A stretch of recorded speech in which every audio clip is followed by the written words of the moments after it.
हमारे YouTube channel Shri classes Jodhpur में और आज की अपनी स्टडी करंट अफेयर क्लास में। आज की अपनी स्टडी करंट अफेयर क्लास में आगे चलने से पहले हम कल के पूछे गए क्वेश्चन का आंसर देख लेते हैं। तो कल का जो पूछा गया क्वेश्चन था उसका आंसर है पी चंद्रन। पूरा नाम की बात करें तो प्रदीप चंद्रन नायर था। ये कल के क्वेश्चन का आंसर। अब बात करें आज के अपने पहले क्वेश्चन की। तो आज का अपना पहला क्वेश्चन है वो डे से रिलेटेड। तो पहला क्वेश्चन है कि international day of innocent children victim of aggression क्या है?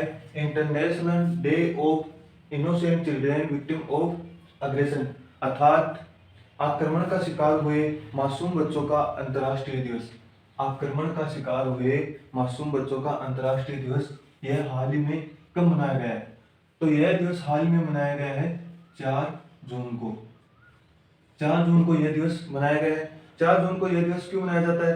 तो जो वो बच्चे जो कि शारीरिक, मानसिक और भावनात्मक रूप से शिकार हुए हैं, शोषण का शिकार हो रहे हैं, उनको उजागर करने के लिए इस दिवस को मनाया जाता है। इसी के साथ बात करें कि जो इजराइल है उसके द्वारा फिलिस्तीनी और लेबनानी बच्चों पर बहुत दर्दनाक आक्रमण किया गया, तो उससे स्तब्ध होकर यूनाइटेड नेशन ने इस दिवस को मनाए जाने की घोषणा की।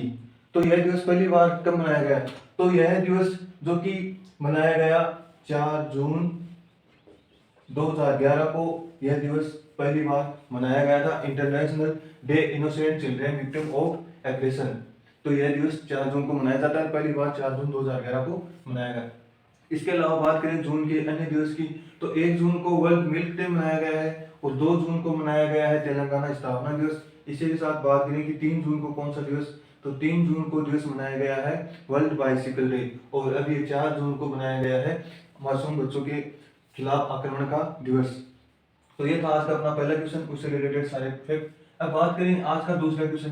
दूसरा क्वेश्चन है कि इंटरनेशनल बुकर प्राइज 2021 या बुकर प्राइज 2021 से किसे सम्मानित किया गया है? तो इंटरनेशनल बुकर प्राइज 2021 से सम्मानित या जीता है, वो जीता है, उनका नाम है फ्रेंच लेखक है डेविड डियोपो।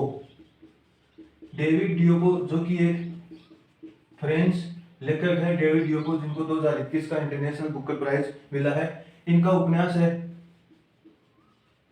उपन्यास का नाम है a night all blood is black. क्या है? A night all blood is black. A night all blood is black इस उपन्यास के लिए डेविड डियोपो को यह पुरस्कार मिला है 2021 का, जिसका अंग्रेजी में अनुवाद किया है। इस उपन्यास का अंग्रेजी में उपन्यास किया है अमेरिका लेखक है एक, जिनका नाम है अन्ना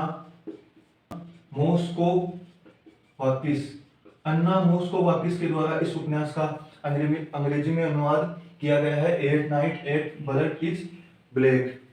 तो इस उपन्यास को लिखा है डेविड डियोपो ने और इसके लिए यह पुरस्कार मिला है। अब बात करें इस बुकर प्राइज 2021 की या बुकर प्राइज की, तो बुकर प्राइज जो कि यूनाइटेड किंगडम के द्वारा, यूके के द्वारा दिया जाता है और इस पुरस्कार में 50,000 पाउंड की राशि दी जाती है। बात करें कि यह पुरस्कार फर्स्ट टाइम कब दिया गया, तो यह पुरस्कार पहली बार 2005 में दिया गया था। तो यह था आज का अपना दूसरा क्वेश्चन बुकर प्राइज से रिलेटेड। अब बात करें आज के अपने तीसरे क्वेश्चन की। तीसरा क्वेश्चन है कि किस देश की नौसेना का सबसे बड़ा युद्धपोत IRIS खड़ग, युद्धपोत का नाम है IRIS खड़ग या खड़ग भी इसे बोला जाता है, वो समुद्र में डूब गया है। तो IRIS खड़ग जो कि बात करें ईरान की नौसेना का युद्धपोत था, जो हाल में आग लगने के कारण ओमान की खाड़ी में डूब गया है, परंतु इसमें सवार सभी लोगों को बचा लिया गया था, परंतु यह जहाज पूर्णतः डूब गया है IRIS खड़ग। अब बात करें कि इसका खड़ग नाम किस पर दिया गया है, तो इसका खड़ग नाम यहाँ ईरान में एक खड़ग द्वीप है जो कि यहाँ का सबसे बड़ा तेल टर्मिनल है, उसके नाम पर यह नाम दिया गया था और इस जहाज का निर्माण ब्रिटेन के द्वारा किया गया था। तो यह था युद्धपोत से रिलेटेड क्वेश्चन। अब बात करें इसी के साथ इसमें ईरान की, तो ईरान जिसकी कैपिटल वो है तेहरान। बात करें यहाँ की करेंसी की, तो करेंसी है ईरानी रियाल ईरान की। करेंसी है। इसी के साथ ईरान ने अपने देश को एक बहुत ही बड़ी योजना से बाहर कर दिया है। उस योजना का क्या नाम है? तो ईरान की एक योजना थी फरजाद बी गैस परियोजना। तो फरजाद बी गैस परियोजना से भारत को बाहर कर दिया है ईरान ने। तो ये था आज का अपना तीसरा क्वेश्चन। अब बात करें आज के अपने चौथे क्वेश्चन की। तो चौथा क्वेश्चन है कि हाल ही में अपनी इंडियन एयरफोर्स के अगले उप प्रमुख किसे नियुक्त किया गया है? तो इंडियन एयरफोर्स के अगले उप प्रमुख नियुक्त किए गए हैं, उनका नाम है विवेक राम चौधरी। विवेक राम चौधरी वायुसेना के अगले उप प्रमुख बनेंगे, जो कि एच.एस. अरोड़ा का स्थान लेंगे। एच.एस. अरोड़ा के स्थान पर अब अगले वायुसेना उप प्रमुख बनेंगे विवेक राम चौधरी। अब बात करें इसी के साथ प्रमुख की, इंडियन एयरफोर्स के प्रमुख या अध्यक्ष की, तो वो कौन है? तो वो है वर्तमान आर.के.एस. भदौरिया।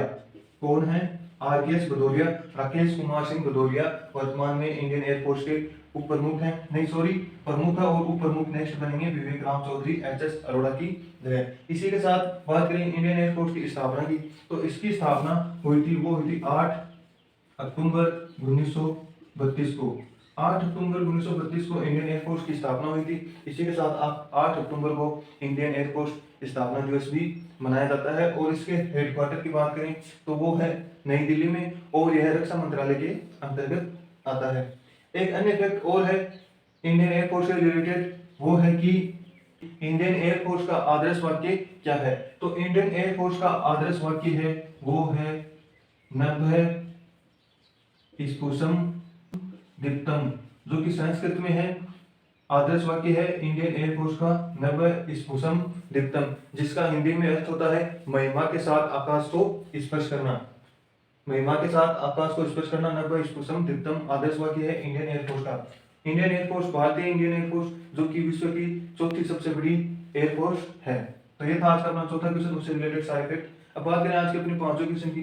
तो पांचवें क्वेश्चन है कि एचडीएफसी बैंक ने, कौन सी बैंक ने? एचडीएफसी बैंक ने कब तक कार्बन न्यूट्रल की बनने की घोषणा की है? अर्थात कार्बन उत्सर्जन शून्य करने की या बनने की घोषणा की है, वो कब तक की है? एचडीएफसी बैंक ने, house development finance corporation bank ने। तो इसने यह घोषणा की है 2031-32 तक, अर्थात 2031-32 तक यह लक्ष्य रखा है कि यह कार्बन न्यूट्रल बन जाएगा।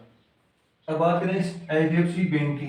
एचडीएफसी बैंक, जिसकी पूरा नाम की बात करें तो वो है house development finance corporation limited bank. इसकी स्थापना की बात करें तो स्थापना अगस्त 1994 में इसकी स्थापना हुई थी। हेडक्वार्टर मुंबई में है। अधिकतर बैंकों का हेडक्वार्टर मुंबई में होता है, इसका भी हेडक्वार्टर मुंबई में है। और एचडीएफसी बैंक की वर्तमान अध्यक्ष की बात करें तो वर्तमान अध्यक्ष है अतनु चक्रवर्ती। कौन है? अतनु चक्रवर्ती इसके वर्तमान अध्यक्ष हैं। और इसी के साथ वर्तमान सीईओ की बात करें तो वो है एचडीएफसी बैंक के सीईओ हैं शशिधर जगदीशन। सीईओ कौन है? शशिधर जगदीशन। एचडीएफसी बैंक, जिसे 2020 का सर्वश्रेष्ठ बैंक भी घोषित किया गया था, और इसी के साथ इसे 2020 का यूरोमनी पुरस्कार भी मिला था। यूरोमनी 2020 का मिला था यूरोमनी पुरस्कार एचडीएफसी बैंक को। इसी के साथ बात करें, हाल ही में एचडीएफसी बैंक पर आरबीआई के नियम फॉलो नहीं करने के कारण आरबीआई ने इस पर 10 करोड़ का जुर्माना भी लगाया है। तो ये था आज का अपना पांचों क्वेश्चन, उससे रिलेटेड सारे फैक्ट। अब बात करें आज के अंतिम क्वेश्चन की, वो है कि हाल ही में कोविड-19 के बाद बर्ड फ्लू का पहला मामला मनुष्य में पाया गया है। कोविड-19 के बाद बर्ड फ्लू H10N3 का पहला मामला मनुष्य में पाया गया है। तो यह किस देश में पाया गया है?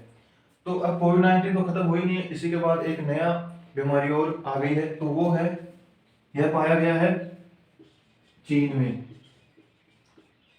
आपने सुना ही होगा कोविड-19 भी चीन में इसका पहला मामला पाया गया था। और अब ये नया बर्ड फ्लू जो कि पक्षियों में पाया जाता था, अब वो मनुष्य में पाया गया है, वो पाया गया है चीन में। चीन के भी जेनजियांग प्रांत में यह पाया गया है। चीन के जेनजियांग, नाम भी बड़े अटपटे हैं, जेनजियांग प्रांत में यह मनुष्य में पहला मामला पाया गया है बर्ड फ्लू का। कहाँ पर? जेनजियांग प्रांत में, चीन में। अब बात करें चीन की, तो चीन की कैपिटल वो है बीजिंग। बीजिंग यहाँ की चीन की कैपिटल है। बात करें यहाँ की करेंसी की, तो चीन की करेंसी रेनमिनबी है। इसी के साथ चीन ने अपने देश में थर्ड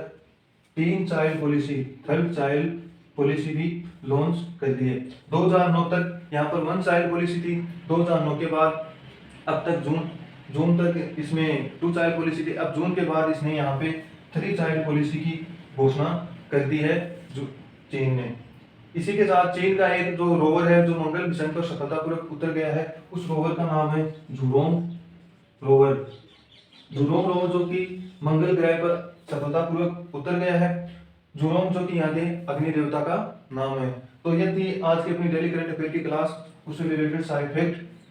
बात करें आज के अपने क्वेश्चन ऑफ द डे की, इसी के साथ तो क्वेश्चन ऑफ द डे है आज का अपना, वो रहा है कि हाल ही में विश्व की पहली किसानों के लिए विश्व की पहली नैनो यूरिया लिक्विड, तो नैनो यूरिया लिक्विड यह किसने लॉन्च की है? तो विश्व के किसानों के लिए पहली नैनो यूरिया वो किसने लॉन्च की है? इस क्वेश्चन का आंसर आप कमेंट बॉक्स में कमेंट करके बताइए। और हमारी वीडियो आपको पसंद आई है तो लाइक शेयर जरूर करें, और अगर आप इस चैनल पर नए हैं तो चैनल को सब्सक्राइब करना न भूलें। आज के लिए थैंक यू।